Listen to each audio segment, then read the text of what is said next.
મુંબઈથી MD drugs લાવી સુરતના દરેક વિસ્તારમાં વેચવાના નેટવર્કનો પર્દાફાશ કરી 10 આરોપીઓને ઝડપી પાડવામાં આવ્યા છે। ત્યારે ફરી આ પ્રકારના નેટવર્કનો પર્દાફાશ થયો છે। સુરતના રાંદેર વિસ્તાર અને વરાછામાંથી 136.2 ગ્રામ એમડી સાથે 3 ઝડપાયા છે। રાંદેરમાં 3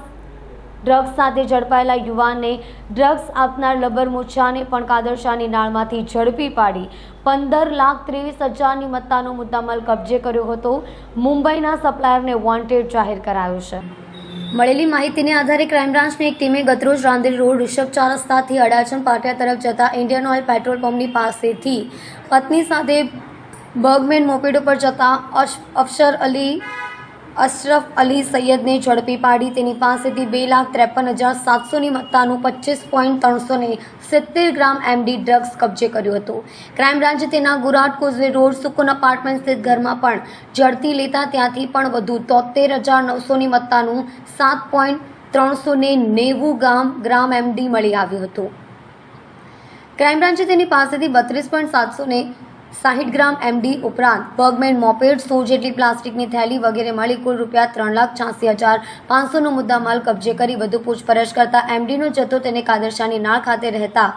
અયાને આપ્યા હોવાની કબૂલાત કરતા ક્રાઇમ બ્રાન્ચે આ અંગે રાંદેર પોલીસ મથકમાં ગુનો નોંધાવી અયાને વોન્ટેડ જાહેર કર્યો હતો। આ તરફ ક્રાઇમ બ્રાન્ચની અન્ય એક ટીમ બેસ્તાન ગણેશ કૃપા ઇન્ડસ્ટ્રીયલ એસ્ટેટમાં ફ્રૂટ પેટ્રોલિંગમાં હતી ત્યારે વરસના વરસાદમાં એક યુવાન પોલીસને જોઈ ભાગતા તેને ઝડપી પાડતા પૂછતા તે યુવાન નિર્મિત કૃષ્ણકુમાર જાડેજાએ પોતાની પાસે એમડી હોય ગભરાઈને ભાગતો હોવાની કબૂલાત કરી હતી।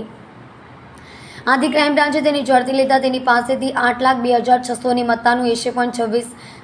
ગ્રામ એમડી ડ્રગ્સ અને 64 જેટલી પ્લાસ્ટિકની થેલીઓ મળી આવી હતી અને ભાડેથી એમ્બ્રોઇડરીનું ખાતું ચલાવતા નિર્મિતની પાસેથી ક્રાઇમ બ્રાન્ચે ડ્રગ્સ ઉપરાંત રોકડા રૂપિયા 14,000 મોબાઈલ ફોન વગેરે મળી 8,56,700નો મુદ્દામાલ કબજે કરી વધુ પૂછપરછ કરતા ડ્રગ્સનો જથ્થો વરાછવાના જય મકવાણા અને અન્યોએ આપ્યા હોવાની કબૂલાત કરી હતી। ક્રાઇમ બ્રાન્ચે આ અંગે ભેસ્તાન પોલીસ મથકમાં ગુનો નોંધાવ્યો હતો। સુરત શહેરમાં સુરત નો ડ્રગ ઇન સુરત સિટી અન્વયે સુરત પોલીસ દ્વારા સતત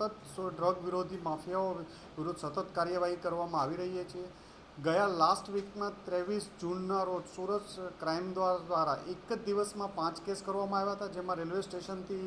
250 ગ્રામ 253 ગ્રામ જેટલું પકડ્યા પછી અલગ અલગ 5 રેડો કરવામાં આવી હતી, જેમાં 350 ગ્રામ જેટલું પકડવામાં આવ્યું હતું અને 7 આરોપીની ધરપકડ કરવામાં આવી હતી, જેમાં અડાજણ અઠવા પોલીસ સ્ટેશનમાં 2 ગુના, રાંદેર પોલીસ સ્ટેશનમાં 1, પાલમાં 1 અને ડીસીપી પોલીસ સ્ટેશનમાં 1 ગુનો દાખલ કરી અને 7 આરોપીની ધરપકડ કરવામાં આવી હતી। આ કેસમાં ફર્ધર સુરત ક્રાઇમ બ્રાન્ચ દ્વારા 2 લોકોની ધરપકડ વધુ કરવામાં આવી હતી અને અલગ અલગ પોલીસ સ્ટેશનોને સોંપવામાં આવ્યા હતા અને ડ્રગ માફિયાઓ વિરુદ્ધ સતત સુરત ક્રાઇમ બ્રાન્ચ દ્વારા પ્રયત્ન કરવામાં આવી રહ્યા હતા। એમાં ગઈકાલે ફરીથી સુરત શહેર ક્રાઇમ બ્રાન્ચને 3 કેસ કરવામાં સફળતા મળી છે। સૌપ્રથમ રાંદેર વિસ્તારમાં ઋષભ 4 રસ્તાથી અડાજણ પાટિયા તરફ જઈએ છીએ ત્યાં આઈઓસીના પેટ્રોલ પંપ પાસે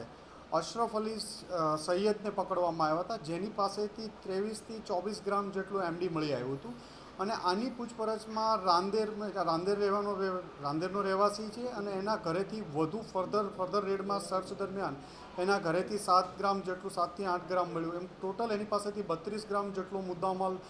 3,20,000નો કબજે કરવામાં આવ્યો હતો, જે પીઆઈ કેઆઈ મોદી અને એમની ટીમ દ્વારા કરવામાં આવ્યું હતું। સાથે સાથે એ જ સમયે પોલીસ ઇન્સ્પેક્ટર SN પરમાર અને એની ટીમ દ્વારા ભેસ્તાન ગણેશ કૃપા ઇન્ડસ્ટ્રીયલ એસ્ટેટમાં પણ એક રેડ કરવામાં આવી હતી, જ્યાંથી નિર્મિત જાડેજા પાસેથી 80 ગ્રામ જેટલું એમડી મળ્યું હતું અને આ એમડી ક્યાંથી આવ્યું એ તપાસ કરતાં એ જયેશ મકવાણા નામનો એક ઇસમ છે, જે વરાછાનો રહેવાસી છે, એની પાસેથી મેળવેલાનું મળ્યું હતું। એની તપાસ કરતાં પીઆઈ JN ગોસ્વામી અને એની ટીમ દ્વારા એક બર્ગમેન ઉપરથી જયેશ મકવાણાને પકડી પાડવામાં આવ્યો હતો અને એની પાસેથી ફર્ધર 23 ગ્રામ જેટલું એમડીનું મળી આવ્યું હતું, જે બાબતે કાપોદ્રા પોલીસ સ્ટેશન ગુનો દાખલ કરવામાં આવ્યો હતો। અમે એક જ દિવસમાં ફરીથી સુરત ક્રાઇમ બ્રાન્ચ દ્વારા 3 કેસ કરવામાં